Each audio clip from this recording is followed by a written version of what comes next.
Welcome, fans, to another live edition of Ryders Rasslin Review here only on the Cheap Heat Productions Podcast Network. My name is Jack Kilby, Executive Vice President of Great North Wrestling.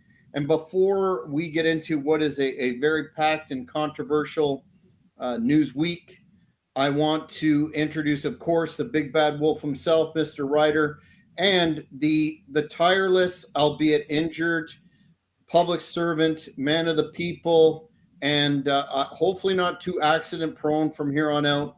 But of course, Mr. Cheap Heat himself, Morris Shortle. Yes, that's the PG era countdown music has arrived. That's brutal. I liked it. It was nice. I felt like I was on an elevator. Yeah, I thought it was like being on the beach. I could get used to that. Good, man. Well, I guess change is as good as the next. But like I said, what a lot of stuff to talk about today. Some in ring, some out of the ring. I thought I would start off though with I think Morris, you and I are going to have a difference of opinion here, and it'll be interesting to see where Mr. Ryder falls on this particular topic. But SmackDown last Friday, there was a long, painful, nonsensical, rambling promo by the final boss himself, The Rock, and of course Cody Rhodes. And what I found interesting about this one, aside from some of the really bizarre content in it, was the fact that he switched between babyface and heel, The Rock, about 5 times in the promo itself. So the content I thought was more than a little off, but his presentation seemed to be a little schizophrenic. And before I get your thoughts, Morris, I guess at the end of the day, he wants the soul of Cody Rhodes, so he's Papa Shango now. I don't know if he's Papa Shango. It took quite a while to get to the end of the promo. I will give you that. I will never say bad work about The Rock's mic work. It wasn't his best, but he's still The Rock. And he's the best on the mic up there next to CM Punk. So I've always admired his work.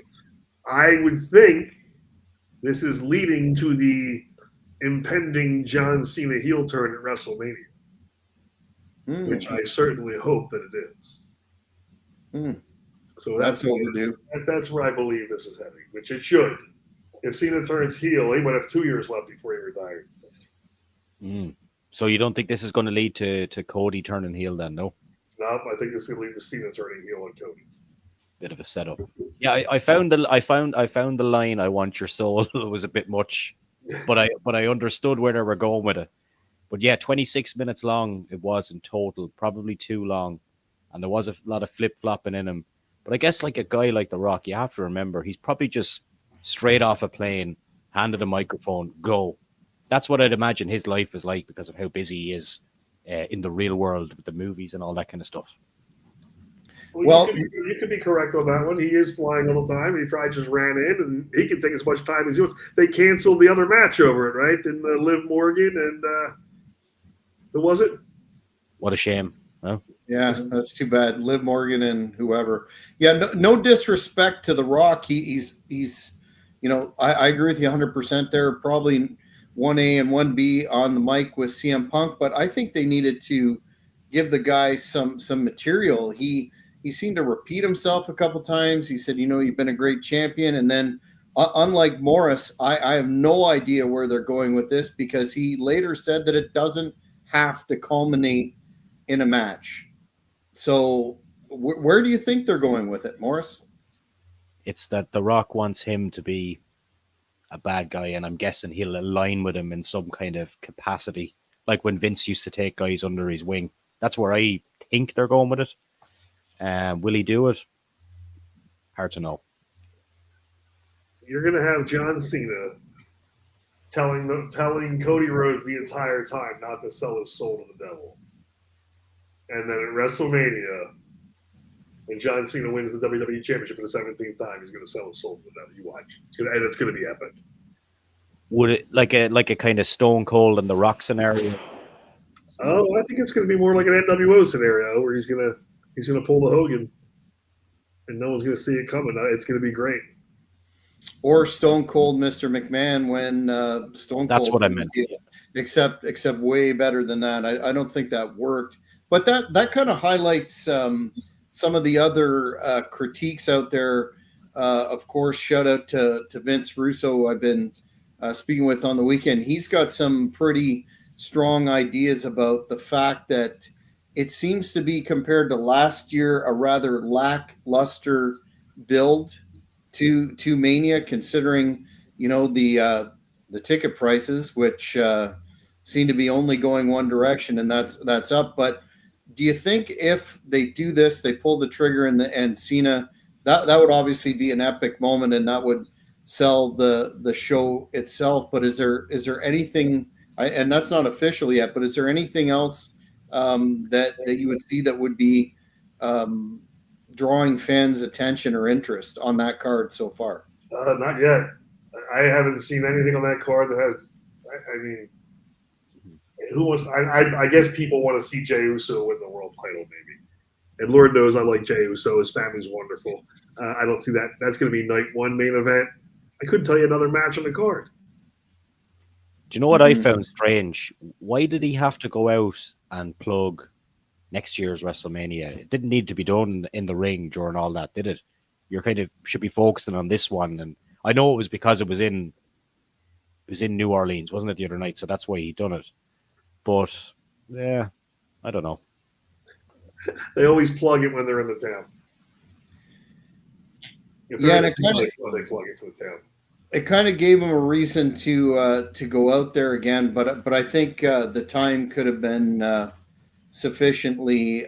You would have got the job done for whatever that was in about half the time. But we'll have to see on that one. If Cena does turn heel, that'll definitely be a WrestleMania moment and memorable. And you're right, Mr. Ryder. I think that'll extend his last run quite a bit for whatever that turns out to be, a year, he said.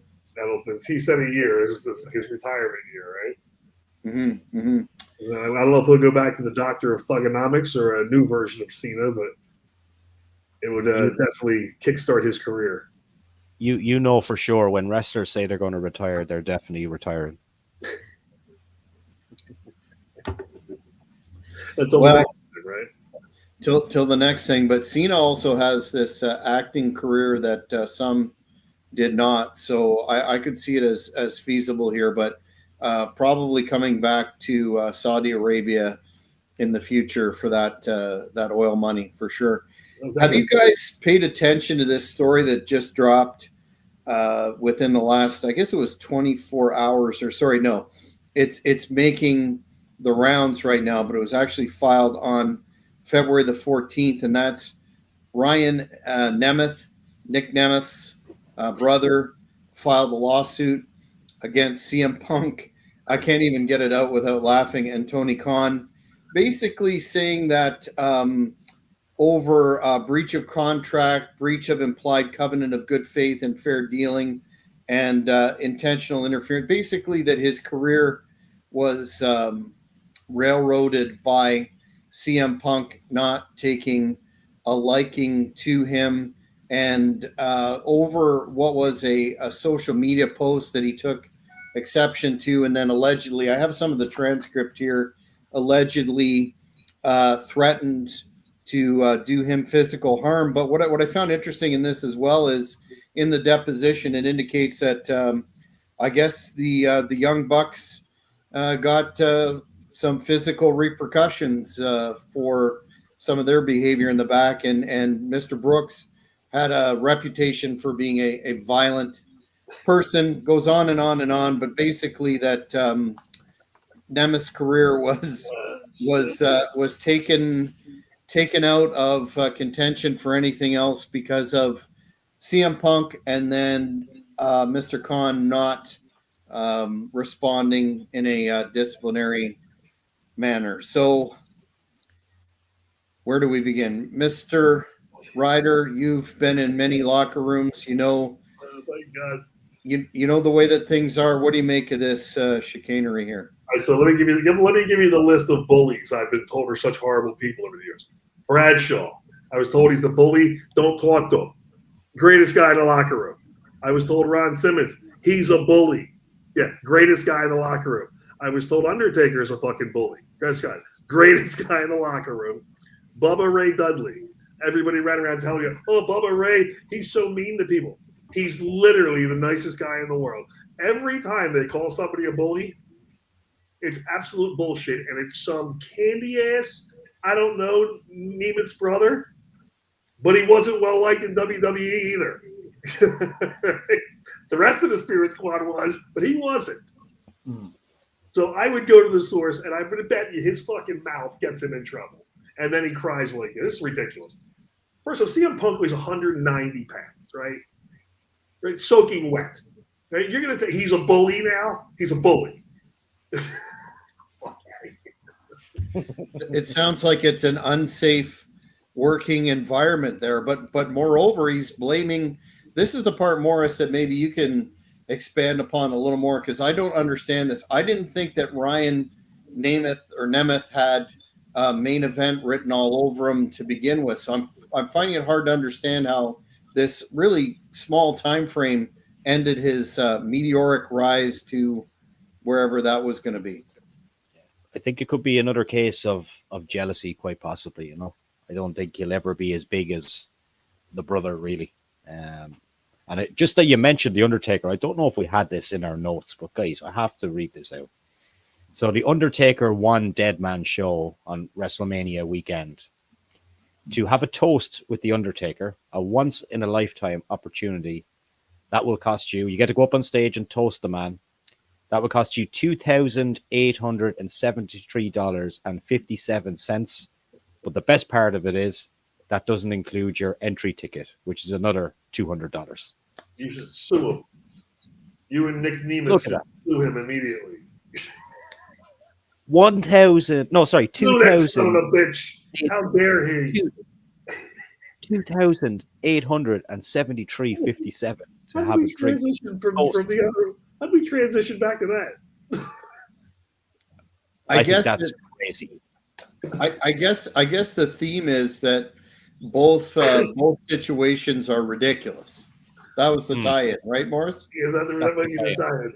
I will say this: I don't know what monetary value in damages Nemeth is putting on this case, but if I'm Tony Khan, I would countersue his ass for everything. Make his life a living fucking hell. Mm.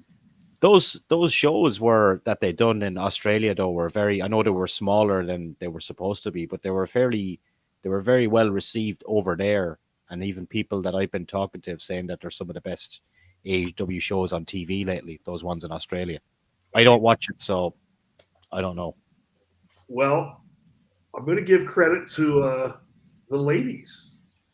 Timeless Tony Storm, first off, is the best thing going in wrestling right now, period. She's unbelievable. And then the other Australian girl with the puppet is absolutely hilarious. Mm-hmm. Mm-hmm. And she's stunningly good looking. Yeah, the problem with that show was, from my understanding, it was marketed as a pay-per-view. Then it was just a regular show, and people, the early bird people had paid premium prices and didn't get, even some of them didn't even get the same seating that they had paid for, and certainly not a discount. So that's just bad. Whoever's in charge of live events. And isn't it still Jeff Jarrett? With AEW? I don't think so. Yeah, I think that's what he was initially hired for. Yeah. That's surprising if it is Jeff Jarrett. Well, you never know. Something might have happened with the arena. They might have lost the building for whatever reason. Who knows? Here's one last tidbit from the deposition here that I think is kind of amusing.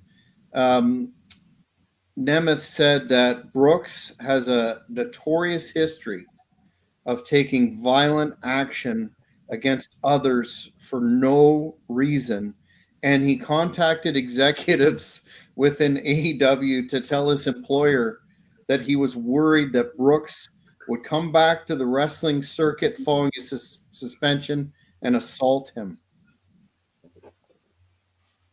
They make this guy out to be the most violent guy imaginable. How can you, dude? How could you be a grown man and say something like this? Who? Bingo. Can My you imagine? son is 30 years old, has Asperger's. He would beat Phil's fucking ass. I don't care if he was in UFC or not. He ain't never wrestled his life. He would whoop Phil Brooks' ass in 10 seconds. And all these guys are playing wrestler, are scared to death of Phil. He's the nicest guy you'd ever want to talk to. on a kind of a side note there, before we leave this topic, I think that's it for Ryan. I think his career is. I know he's in TNA now, but I can't see them holding on to somebody like that very long. If you're at a risk for, his safe space gets violated, then the company gets sued. But what about the information that the Young Bucks, and honestly, I'm not a Young Bucks fan at all.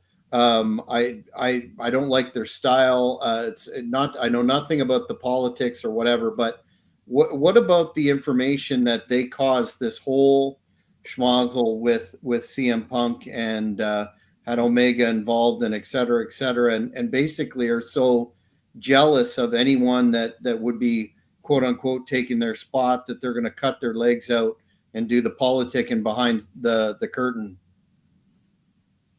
Do you know the Bucks? Aren't they? I've never met the Bucks. I don't know much about the Bucks, but they weren't they the ones that were scared to death? They were also scared because CM Punk grabbed that little asshole in a headlock. Yeah, they said it made for an unsafe work environment.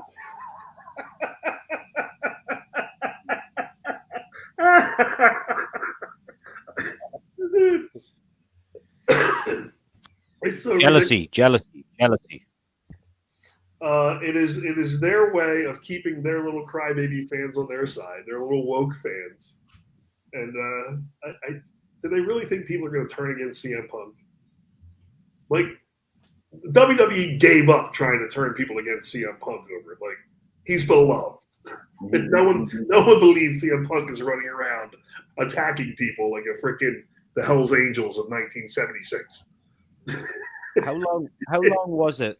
How long was it he was gone and there was chance every single week? Was it 10 years? No, it was almost 10 years. Yeah, 10 years. Yeah. There you go. Nemeth here is portraying him like he was Bruiser Brody or something like that. I think when the history books are written and AEW's if that ever happens, if they ever decide to turn off the money machine there, that letting him go and the way that whole schmoz was handled, Tony Khan needed to step up and say, this is my fucking show and this bullshit isn't going to stand and you're all suspended, and then work it the fuck out and then come back and do your job like men. But that, of course, didn't happen. And I think it's going to eventually spell the downfall of the company entirely. Well, Tony Khan he was another one running around saying how terrifying it was, right? Yes. Yeah, he feared for his safety. Feared for his life. They own the Jacksonville Jaguars. You gonna tell me that the AEW locker room was more violent than watching the Jacksonville Jaguars hit each other at 38 miles an hour on every fucking play? Yeah, it's watch two 350-pound linebackers get in a fucking fist fight. That's why I've seen that. Yeah, it's kind of sad that the business is the way that it. Nobody's saying that it's good to have altercations all the time for real in the back, but I mean there was a level of respect there that in years past, your era included, Mr. Ryder, that you didn't see this whiny crybaby stuff. It just makes that company in particular and Nemeth look like clowns, in my opinion. Nemeth looks like an idiot. I can't believe whoever talked him into doing that. His brother must want to kill him. His brother must want to kill him. The brother's on the cusp of coming back to WWE, I would think. And if this idiot does this, I would disassociate myself all the way from it. Yeah, it's a really interesting move. I bet you we won't hear much more about it either, unless Tony Khan countersues, which I think definitely probably will happen. Next story, I know we talked about this a bit offline, and maybe have some differing views on this one too. But Michael Cole went on a podcast I haven't really heard of before. Maybe, was it the Paul one? Is that what Impulsive is? I don't listen to that one. Yeah. He went on there and said basically that, we're not a professional wrestling company anymore. It's storytelling. And in WWE, the E is emphasized, and we're an entertainment product. And it's the emotional connection with the fans that, and then the whole storytelling, blah, blah, blah. And he creates kind of like McMahon years ago when he said, we make movies, blah, blah, blah. And said that it's not a wrestling company anymore. I'll let you guys speak on that first, because I have my own views on that one. Maurice, you take that one first. I can see what he means, but there's a time where if people are turning on Raw, it's a wrestling show. You're not going to kid anyone that's not a wrestling fan that they're watching an entertainment show. It'll always be a wrestling show. However, I understand what he means, the entertainment side of things, but I haven't been over endeared with this Netflix era so far. I thought there'd be much greater storytelling, like we talked about before. Maybe bring back some of those kind of quirky characters and stuff like that, and make it into more of a story that way. But I do understand what he means. But anyone that's turning on WWE knows it's a wrestling show. Well, it's the World Wrestling Entertainment, so it's in the name. I never considered myself a professional wrestler. I always said I was a sports entertainer, and I still do. I don't want to be a professional wrestler. If you want to watch professional wrestling, turn on AEW, you can see how boring it is. It's the same thing over and over again. So I agree with Michael. Storytelling 101. They just had better stories during the Attitude Era and in the PG era. And with the end of the Tribal Chiefs run, I don't know what they've got going now. So they got to have better stories, maybe change writers. I think that's probably in the mix. I don't think the people at Netflix are going to be very good writers. They're probably pretty woke. So they probably have to go back to old school. I would call Jim Cornette, but we'll see if Hunter can bury that hatchet. Okay.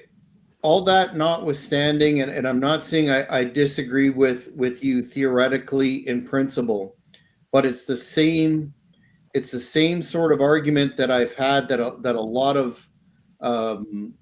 of former wrestlers have and others, and that yes, it's entertainment, but to be talking about that like there's no curtain anymore, we get that, kayfabe's dead. But I think if they just shut up about saying we're entertainment, we're a storytelling franchise, and we don't do wrestling anymore, I think that it would be a better mechanism to help the audience suspend disbelief. And when you're saying all the time, this is bullshit, it's not a real thing, we're trying to simulate fights, but we're not really, and it's just storytelling, and it's just like we were saying in our chat, Cats or Phantom of the Opera or whatnot. I think they're doing a disservice to the audience ultimately, because look at, like you just said, Mr. Ryder, they've had the one storyline which is kind of dead, and now where are they? They're floundering. So I just wish they would. Everybody knows it is what it is, but if they were a little less in your face about it, I think business would be better. I think Undertaker just said that the other day on a podcast, something very similar. That with kayfabe dying, and he's still the only holdout who's not trying to let it all go. And now they have that new show. What's it, LFG? He kind of has to pull the curtain back, and he was very uncomfortable doing it. So you're not wrong. I agree. The one thing about him though, he left that curtain closed for so long. I think he deserves to have it open now, but not to charge $2,837 for a toast. What kind of was it? His spirit there? Does he have a whiskey? I don't think he does. I don't think so. No. I'm surprised he doesn't. No, I read the terms and conditions on this before, so you could go, you buy your own drink. That's not included in the 2,837. No, You bring it up. Buy the drink. You bring it up, okay, and then he, depending on his mood, may or may not have alcohol to toast with you. Wow. And people will pay for it. People will pay to beat the Undertaker. Talk about monetization, I guess. I don't blame them. I don't blame anyone for making money. It's cost of living crisis. Well, that's. I think Cole's comments are also indicative of why they don't want to appeal to wrestling fans. They don't want to appeal to families. They consider themselves, this like a show that people go to, casual fans, and they're not attracting casual fans. Wrestling is not mainstream. It may be making more money right now, but it's not mainstream the way that it was in the Attitude Era.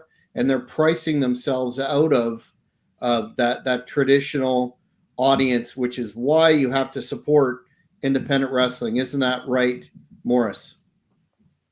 Yeah, I'm gone off topic again, Jack, but I was looking at this from earlier and I've gone way off topic, but I have to tell you this story. Today in Canada, a catfishing warning has went out to Canadians traveling from Canada to Ireland. Just so everyone is aware, the Canadian government is warning people about catfishing. Advice on the Government of Canada website says if you're traveling to Ireland to meet someone you've met online, you may be the victim of a scam. So, thought you'd be interested in that. Really? The Canadian government put that out?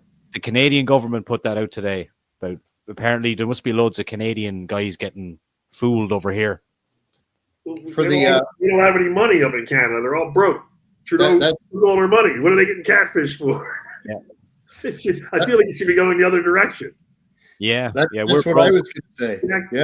Jack's over here catfishing 25 Irish guys right now trying to get them. We're certainly not. It's nice that our government is doing that because we're certainly not attending to the pending tariff threat, etc. that is facing our nation. Stephen here, waving an American flag soon, Jack. Well, it just might happen. Stephen just said, "What did you think of the Rock promo on SmackDown?" Stephen, we talked about this for about 15 minutes, so please go back. I thought it was less than impressive, and Morris and Mr. Ryder, they liked it. I guess, is that fair? Yeah, I don't criticize The Rock. He wasn't his best work, and it went too long. Yeah, it was maybe too long, and maybe if you had to hit him with a different line rather than "I want your soul," I think it would have been better. Yeah, I didn't know where he was going there. I thought he was referring that he wanted to be his life partner or something. Maybe they're going to turn him gay. I want your whole is what he meant. Yes, I want that. Isn't that what he said? The Rock. That. You're going to go over. Maybe he is going to turn into Vince McMahon. He's going to start raping the. There you go. That's allegedly, and there's nothing wrong with that. Really taking up the McMahon mantle. He's going to start molesting the entire allegedly, and that's a lifestyle choice, right? So we'll move on that note. That's tremendous. What about this story? Did you guys like Lucha Underground at all? Because apparently TKO bought the rights to that short-lived but very interesting. I guess you could call it a promotion, but it's more an entertainment venue for sure. And they're talking about a revival. What are your thoughts on that? Would that be something you'd want to watch? It was just speed matches, right? I think Morrison was there and Penta and all that, just doing 100 miles an hour all night long, right? K-Dog, yeah. I mean, I guess there's a market for it. I mean, clearly it doesn't work on Raw. Maybe they put it on that other show. Maybe people will watch it. Did you see the episodes, Morris? I did not see any of it. It was very cinematic, and it was very, very, very storyline heavy. The wrestling was, as Mr. Ryder said, it was quite bing bang boom, but it was definitely more a wrestling was a backdrop to the story, and it had a lot of fans. Personally, I don't. I'm not the biggest Mexican wrestling fan, and certainly not super crazy who will be taken care of once and for all on May 3rd in Philadelphia, Pennsylvania. But that's a story for another day. But yeah, if they're going in this entertainment direction, it might be they might want to grab that and produce that and see how it goes. But it did produce some interesting moments, I will say that. And Prince Puma was Ricochet, got his real first national exposure there. And look at what he's doing today in AEW, right? Lighting the world on fire with promos. Lighting the world on fire. Funny you touched on that. I texted Prince Nana 2 days ago, and I sent my condolences that the 3-foot Ricochet stole his robe and cut that horrible promo on him. And if he needed me to show up and help him get his robe back, to call me. What? Ricochet's so good. Why can't they just don't let him talk? Don't talk. Just let him work. Just don't talk. He was a regular here in Ireland for a long time as well before he got picked up over in the States. So good. Good wrestler. He can work. It doesn't have to be lucha. He can actually work really well. But man, as soon as he opens his mouth, it's over. He's very entertaining, wrestling wise. Speaking of AEW, another story this week was Ricky Starks debuted in NXT, which was interesting in and of itself because a lot of the critics were figuring, or I guess experts were figuring he might go right to the main roster, but no. And they gave him the name Ricky Saints. I guess Starks was too generic for them. And he made a few comments on his release from AEW, and he thought it was for personal reasons. He didn't specify why, whether it was some factors that he had conflict with or not. And he said that he did have creative differences in AEW, and he would have handled it differently with the veterans, but all in all, what do you think the future holds for Ricky Saints? Well, I would assume they have Zoe Starks, right? Isn't that her name? So I would assume that was probably a conflict. You couldn't get rid of her name. She's been there forever. I've never been impressed with him, but I never really watched him either because it's AEW. And I hope they can turn him into they don't turn him into an NXT wrestler because Lord knows that's failing miserably. But I really hope that they get him with the right guys. Undertaker spoke about him the other day. Him and Bubba Ray W had a lengthy conversation. I guess he's a big fan, so that's probably how the kid got there. And if he's got mentors like Bubba and Undertaker, I imagine he's going to do very, very, very well. And he was picked up mightily fast as well after that release, wasn't he? Oh, he had that deal before he even got released. He told me that was like Diesel getting fired from WCW. Yeah, he is supposedly very good friends with Cody Rhodes, and you might recall last year at WrestleMania there was that scandalous footage that was leaked of Starks with Cody coming into I think it was night 1 to Mania there, and that caused some people to say that was a breach of contract, etc. I did see Starks on NWA Power when he was a featured performer there, and he can work and he can cut a pretty decent promo. I think he probably, if he, as you say, doesn't get mired in NXT, he's got some legs there, at least an upper mid card position. He certainly has a talent.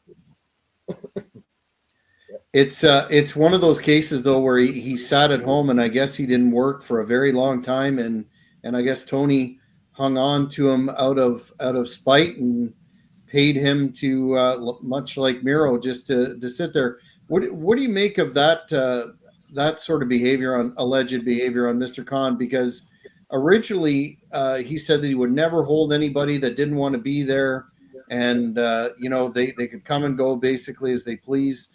Hell, he let William Regal out of his deal, and then there seemed to be a period where with those two in particular, he just held on to them.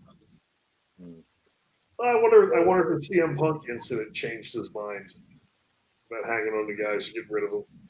I would think that probably heavily legal team probably told him to hang on to them because they're just going to go on the other show and trash it.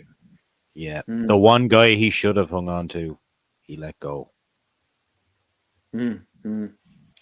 Well, he's certainly depending on what creative has for him. I think they could definitely use a guy with some personality. The other knock on Ricky Saints there, Starks, is he's too much like The Rock, but I don't really see that as a negative.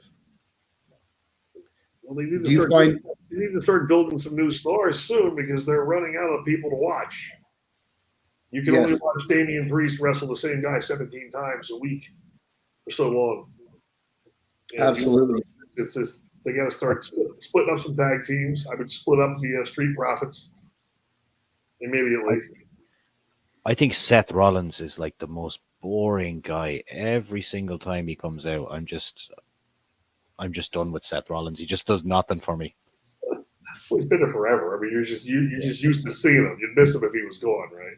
I don't think I'd miss him. No. maybe he's lovely suits.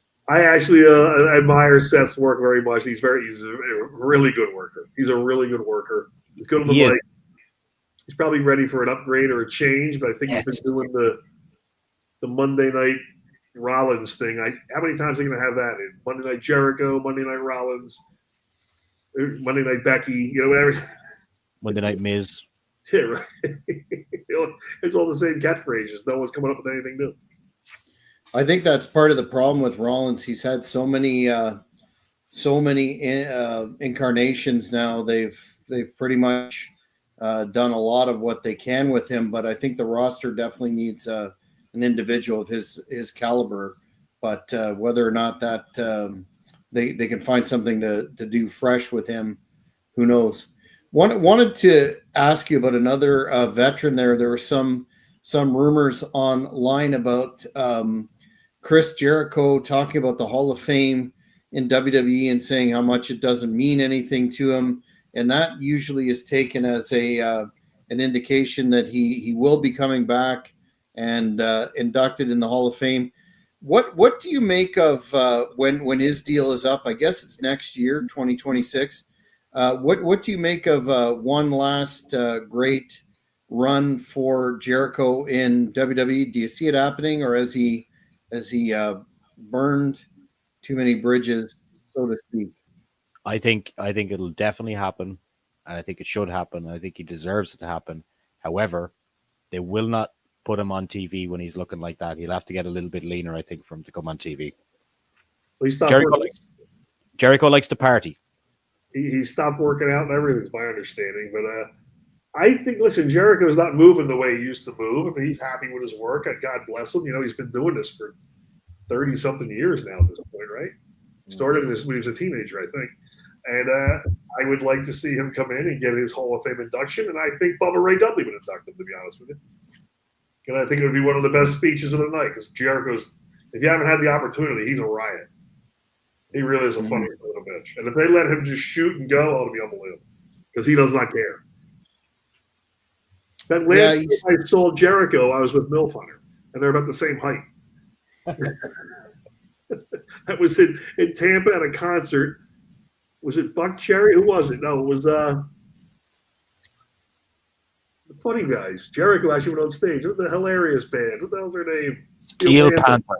It was Steel Panther. It was Steel Panther. Jericho and them got on stage, and Milf Hunter and I just walked into the back, like just drunk, stumbling back there. Went up almost on the stage with them on, and some security guard realized that Milf Hunter and I were storming the stage and grabbed us.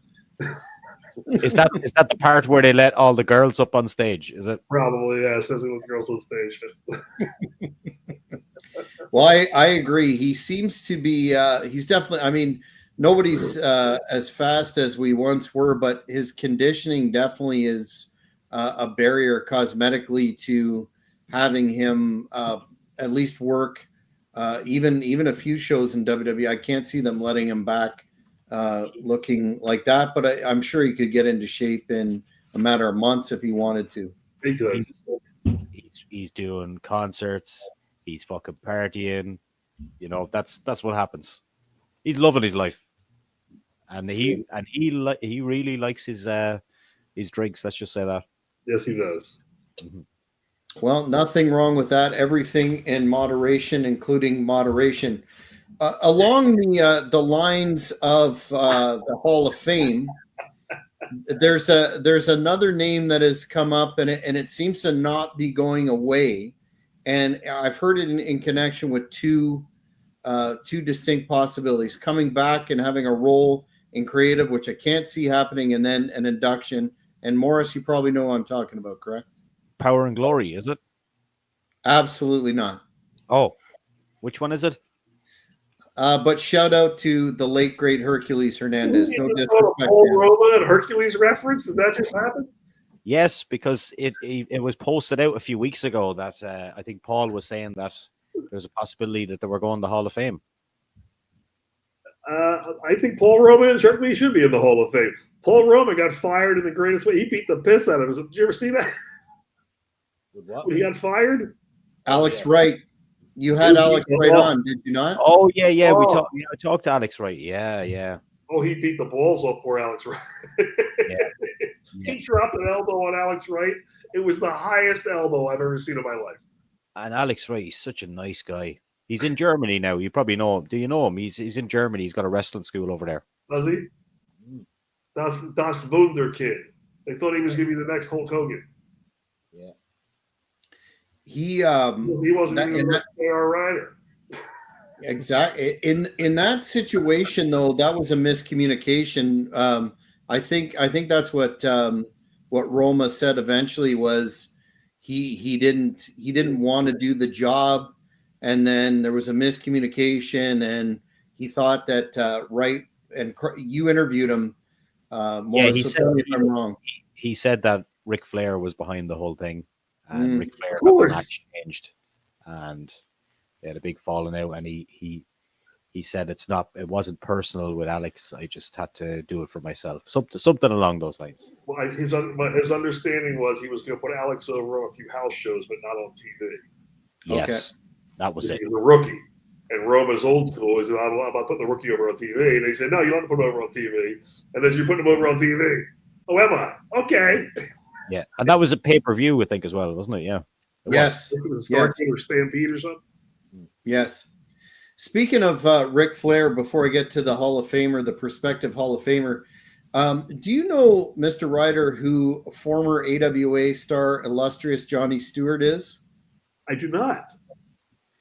He made quite a big splash in the dying days of the AWA, and he was brought in on $150 a year deal for 4 years when Pillman and I'm forgetting some of the other young lions were brought in to WCW. And he was a big Ric Flair mark, and he had a very Ric Flair-esque look. I interviewed him last night, and he told this story, and he said he was brought to Atlanta, and they were talking to him. He was working with Eddie Gilbert because he started in Memphis and going through the process to get started up with Eddie Gilbert. He was brought in by Barnett when Barnett was talent relations there at the time. And he's standing in the hall, and Ric Flair walked by and took a look at him, and he goes, what the hell is this? And Johnny Stewart kind of froze, and he kayfabed him. And then Flair went on by. And then after they did their thing, he's like, okay, go home. We'll call you in a couple of days. Didn't hear. Finally called the office the third week and talked to Barnett and said, am I coming in? What's happening? He goes, yeah, there's been a problem. We don't need you anymore. And I guess Flair, because of that one one incident killed his contract. Oh, sure. I'm not surprised. I told you Flair's an asshole. Yeah, it seems to me that that's a something that is consistent across many people's stories. You'll get to deal with Rick in a couple of weeks' time. Rick was very big on protecting his character, but he didn't want to help anybody too often. It was rare. But again, the first time he met me, he walked across the spectrum, knew everything about me. I was shocked. Couldn't have been nicer. Years later, not so much. I know Gangrel was going to beat the piss out of him at a bar one night because of his mouth. So, I'd feel bad. I would feel bad burying somebody's career because they looked like me. Like, I could have done that to Test. Like, Yes. And he didn't do it to me. Like, why would you want to do that to somebody? Well, it's a very interesting interview last night on the HannibalTV.com. The man has many stories. That's just one. If you get a chance, check it out because I will do that. He did not disappoint. And this guy had real potential. He was about a year or two in the business, and WCW had that deal on the table for him. So it's just one of those things that the landmine of politics in pro wrestling, it's unbelievable sometimes. Well, that's what it's all about. I always told the other guys around me. In fact, Inferno Kid, Danny Jamundo, and I had a lengthy conversation last night about the business, and we look back on it now. Do you realize that Danny Jamundo and I were the two most televised people during the Attitude Era? No.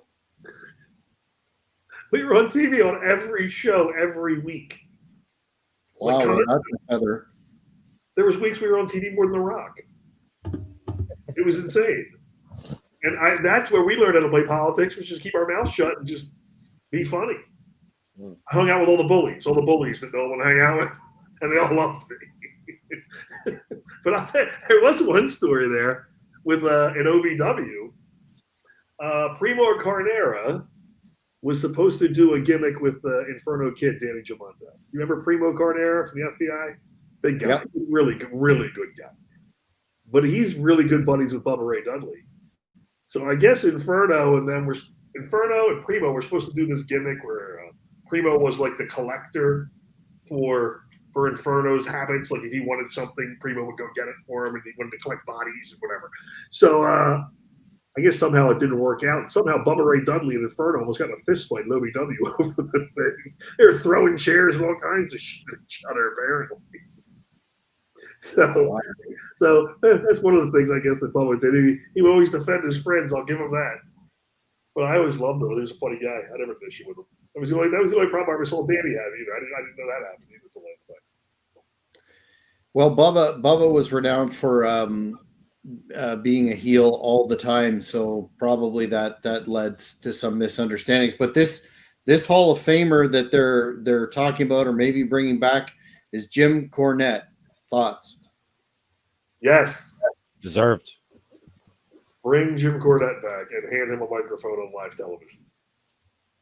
Can you see it happening though with his successful? I mean, if you listen to his podcast, it's like the top spectrum of all podcasts. He appears to be making some good bank, and he talks on his show all the time about not wanting to leave the castle and traveling and all that stuff. I as much as I think that would enhance their product, I can't see it happening. He won't fly. He won't fly anywhere. Jim drives everywhere. Always drives, won't fly. He deserves to be in the Hall of Fame, and I want to hear the speech. I don't know who would induct Jim. Who would induct Cornette? Paul Heyman? Lawler, maybe. I think maybe Danny Davis from OVW. I don't know who would induct him in there, but I would love to hear his speech, because if you thought Paul Heyman was funny, he should induct himself. He should do his own free speech. That's never been done, has it? The McMahon didn't put himself in.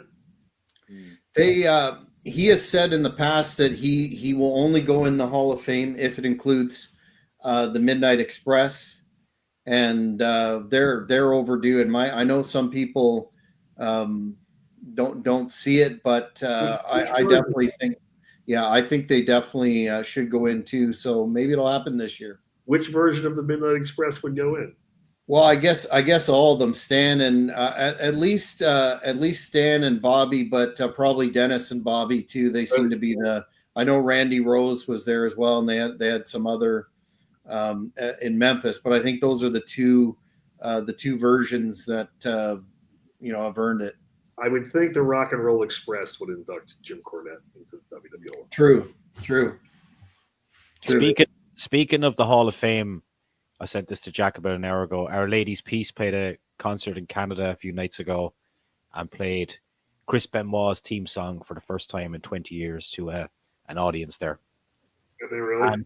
Yes, and they followed it by a message on the big screens for suicide helplines. Right. I thought that was an interesting piece of news I've seen today.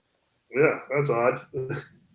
Well, it was kind of reminiscent. Do you remember that live album from U2, Rattle and Hum, Mr. Ryder? You probably do, right? I remember the name of it. I'm not a U2 fan. Bono irritates the piss. He's woke. Yeah. I don't stand that man. I agree. It's just they covered Helter Skelter, and before they performed it, he said Charles Manson stole this from the Beatles. We're stealing it back. And from what I understand, Rain Maida, who's the lead singer of Our Lady Peace, said something similar. It's time to take this song back, blah, blah, blah. Not a lot of heat, but definitely a lot of coverage. Well, they wrote the song, right? I mean, it's their song, not Chris Benoit's. Mm-hmm. And they also just put it back on Spotify as well a couple of days ago. Did they?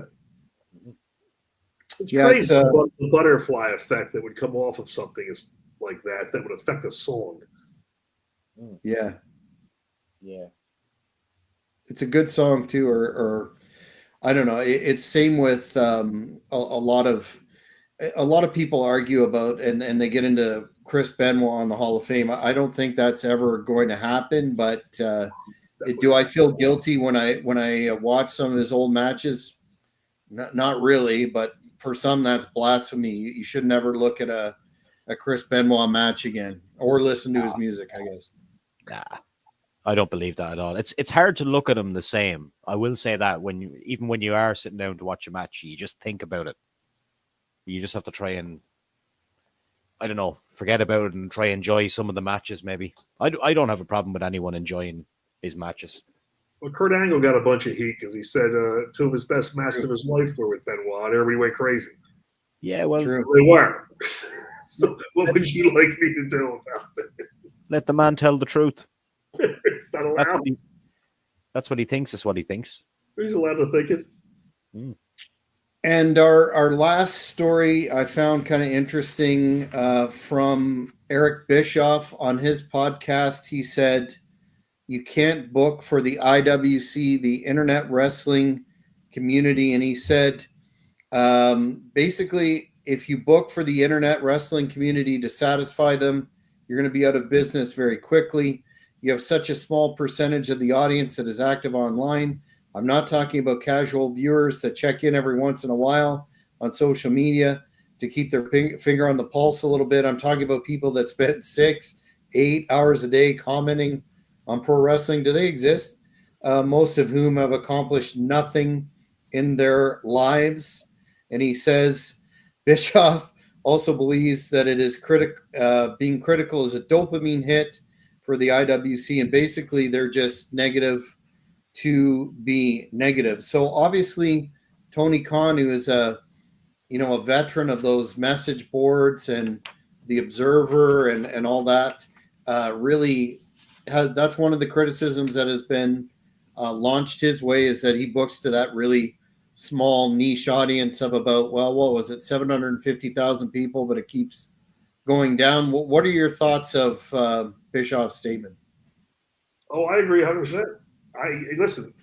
I've always been of the thinking of sending them home unhappy because they're going to come back. You keep sending them home happy with what they want, your show's going to suck. Yes. People want to see the heel champion lose the title, but when he doesn't, they're going to come back to the next hero and the next hero. You keep what do you have every hero take the belt?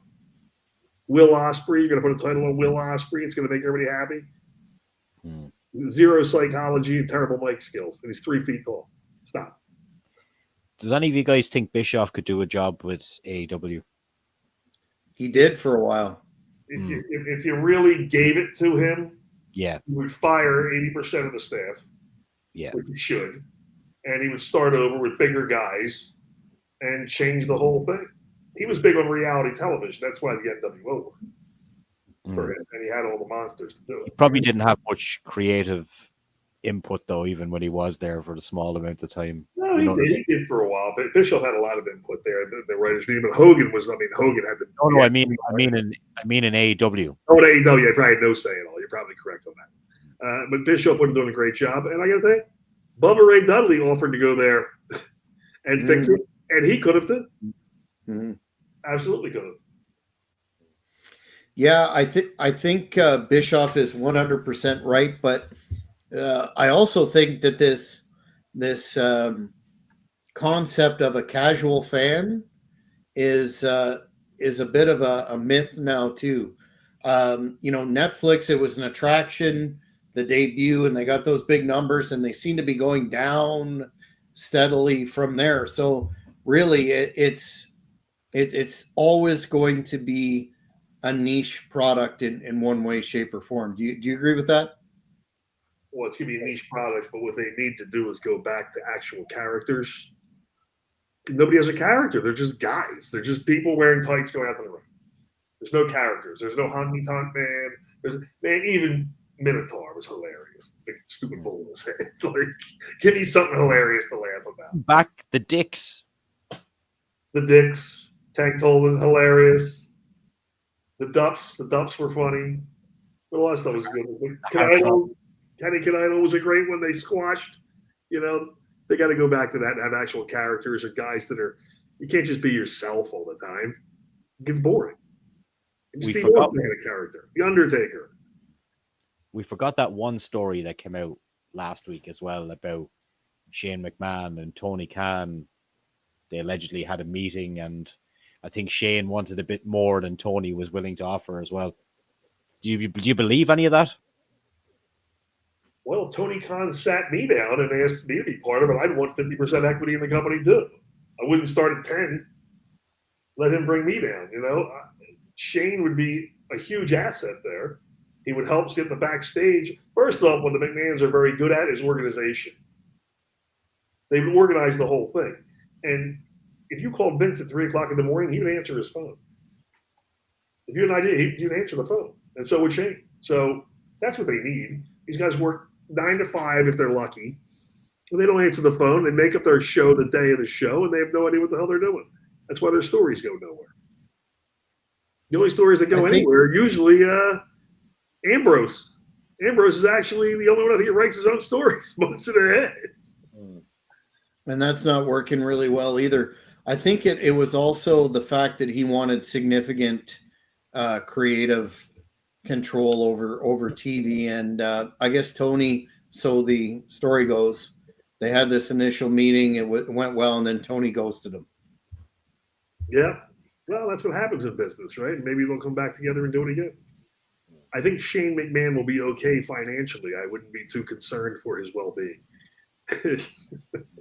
Yeah, for sure. No charity functions for him.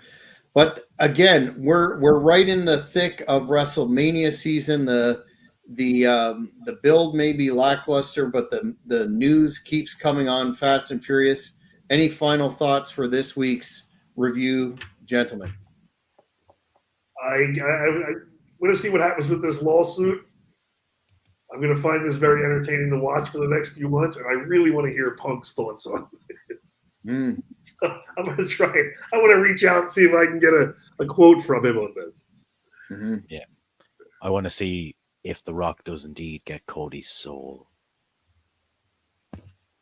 That's a little too dark and ominous, but apparently just next month in Toronto, a couple hours from where I'm at or less, they're having that big Elimination Chamber pay-per-view, and the tickets were, according to Meltzer, were selling okay, but not what they expected. So they brought The Rock in to boost the sales. I'm not sure how many people in the present inflation-driven economy here have even 400 or 500 Canadian for one of those seats, even in the nosebleed section. So I do know somebody going from up the road here in Ireland. He got it as a present from his friend. wow. I asked him how much. He said, I don't really know. I didn't pay for it. And I said, okay, not a bad deal then. Where's Mhm. Montreal? It's in Montreal, right? Toronto, Toronto, expensive city. Good strippers. very Good strippers, expensive city. Allegedly. Strippers. Allegedly. allegedly. I'm going to give you guys that. You guys have the greatest strip clubs of all time. And don't Allegedly. forget, we beat your ass in hockey too. All right, first that was fixed. Let's stop. Let's go back to the 2 games before that. It was a work. There's hockey. We have the Stanley Cup. Well, That was last time even with in Canada. a future Mount Rushmore president doing the big fire up speech, it just didn't happen. And hey, we don't have much to crow about here anymore, so we'll hold on to that. You got hockey. It was a good game. It was well played. That goalie played a hell of a game. When he was playing for his life, they would have murdered him if he lost. Yeah, no kidding. Booing the national anthem, so that's got to stop. That's ridiculous. That was Do not support that. Do not support that. That was bad. That's what we do when we play England in sports.